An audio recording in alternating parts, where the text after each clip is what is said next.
Topic हो गया laws of refraction.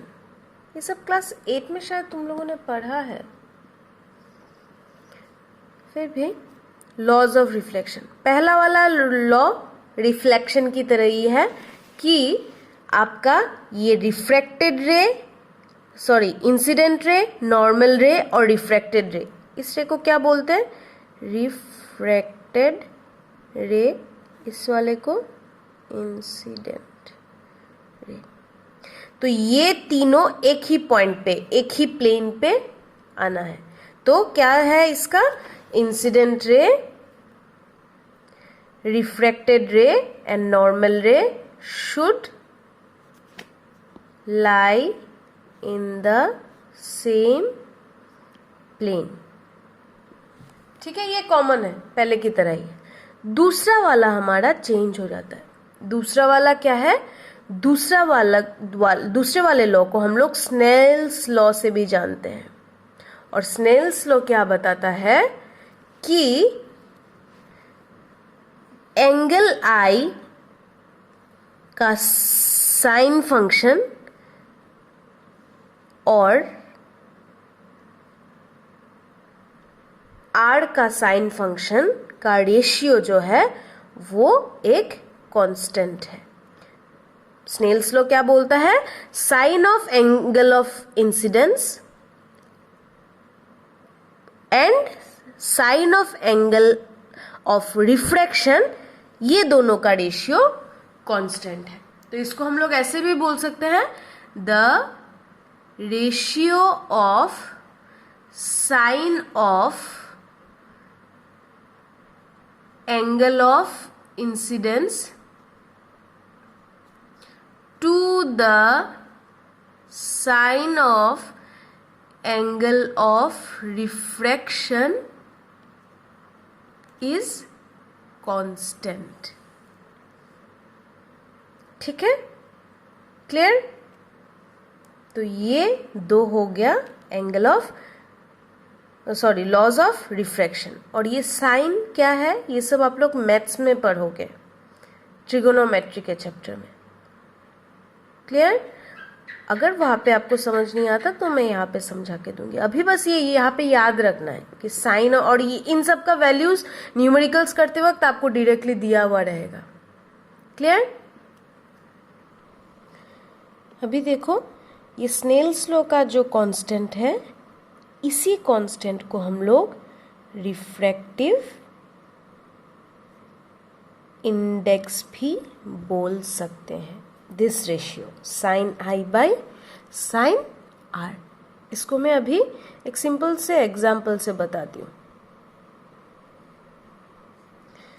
Suppose मान लो ये आपका दो मीडियम मैंने अलग अलग कर दिया। ये मान लो एयर है, ये मान लो ग्लास है, और लाइट रे यहाँ से घुस रही है। तो इसमें हम लोग क्या बनाएंगे? एक नॉर्मल। ठीक है, ये पाथ स्ट्रेट होना चाहिए था, पर ये ऐसा होगा नहीं। लेकिन अभी एयर रेयरर है, ग्लास डेंसर है, तो रेयरर से डेंसर आ रहा है कि नहीं? एयर से ग्लास में लाइट घुसेगा। तो अभी ये क्या होगा? रेयरर से डेंसर जब आता है तब कैसे आएगा? It will bend towards the normal. ये थोड़ा सा बेंड हो जाएगा, किसके अगेंस्ट? नॉर्मल के अगेंस्ट। तो ये ऐसा हो जाएगा। तो ये वाले एंगल को हम लोग क्या बोलेंगे? आई बोलेंगे। ये वाले एंगल को हम लोग क्या बोलेंगे? आर बोलेंगे। ठीक है, ये हो गया। इसी एग्जाम्पल से अभी मैं आपको ये स्नेल्स लॉ बताती हूँ। तो स्नेल्स लॉ ने क्या बोला? ये जो एंगल आई है उसका साइन और ये जो एंगल आर है उसका साइन, आप अगर उसका रेशियो निकालो तो फिर वो एक कांस्टेंट आएगा। और वो आप किसी भी पॉइंट में निकालो। मान लो आपने इस पॉइंट में निकाला, सपोज इसको I1 और इसको R1 पकड़ लिया।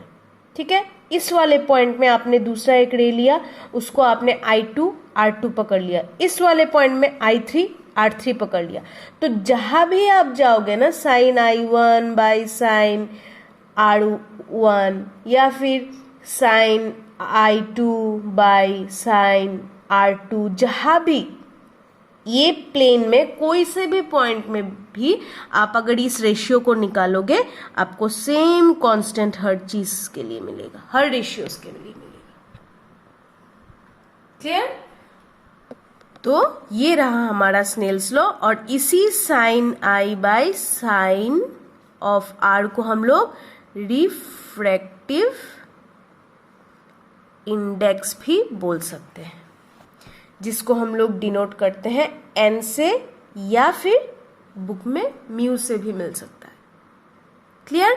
अभी जैसे कि इस डायग्राम पे रे कहां से कहां घुस रहा है? एयर से ग्लास में। कहां से कहां? एयर से ग्लास में। तो इसको हम लोग कैसे लिख सकते हैं? एन घुस किस में रहा है? ग्लास में। कहां से? एयर से। तो इसको एन जी ए। तो पहले मतलब जिसमें घुस रहा है वो, और किससे घुस रहा है? ए से घुस रहा है, एयर से घुस रहा है।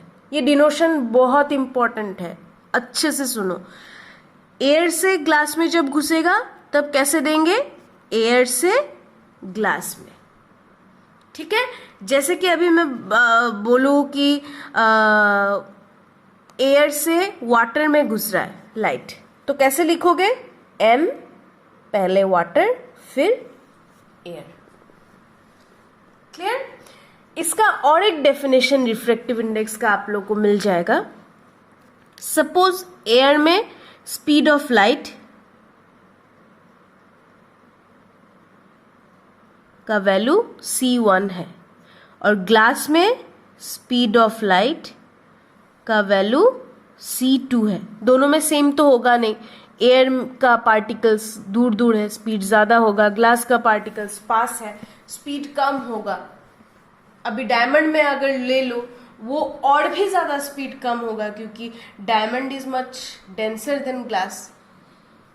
अभी अगर ग्लास और वाटर का ले लूं तो उसके कंपैरिजन में वाटर कम डेंसर है, तो हर किसी का स्पीड भी वेरी करेगा लाइट का।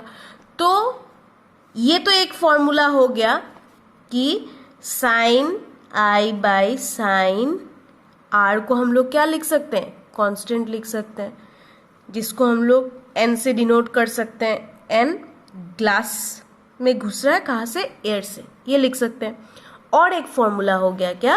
Speed of light in air by speed of light in glass, मतलब speed of light in air by speed of light in glass, क्योंकि मैंने एयर का c1 लिया था और ग्लास का c2 लिया था।